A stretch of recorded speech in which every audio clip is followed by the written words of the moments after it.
बाबू काय करायला? दर्शन घ्यायला. कोणाचं? गणपतीचा.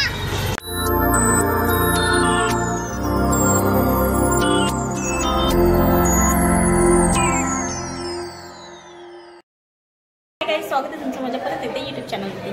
सो आज आपण निघाले साखर चौथीचे गणपती बाप्पांचं दर्शन घ्यायला. तर आता किती गणपती बाप्पांचं दर्शन झालं आणि किती बाप्पांचं राहिलंय ते आता पुढे जाऊन बघू. चला. आमचे आधी 4 गणपतींचे दर्शन झाले होते पण व्हिडिओ काढायला मी विसरले. तर असू दे, तर आता आपण या बाप्पापासून सुरुवात करूया. तर साखर चौथीचे गणपती हे कोकणात बसवले जातात. अनंत चतुर्थीला 10 दिवसाचे गणपती विसर्जन झाल्यानंतर 4 दिवसांनी हे बाप्पा विराजमान होतात. तर आता आपण बघितला पेंड कोळीवाड्यातला बाप्पा. तर आता आपण चालत कौंडाल तलावावर.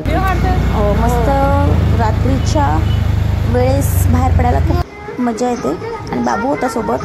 तर प्रत्येक ठिकाणी आरती चा वेळ होता त्याच्यामुळे गर्दी दिसत होती आणि छान वाटतं. तर आता बघू शकता तुम्ही किती मोठा गणपती आहे.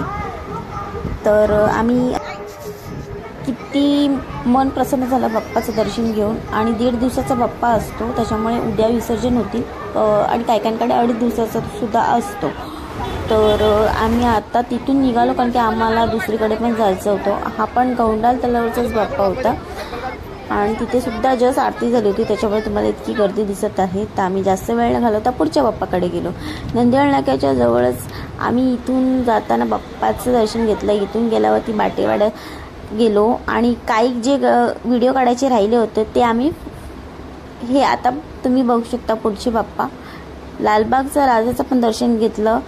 असं वाटलं खरंच लालबागला आले. तर आमचं असं दर्शन झालं आता.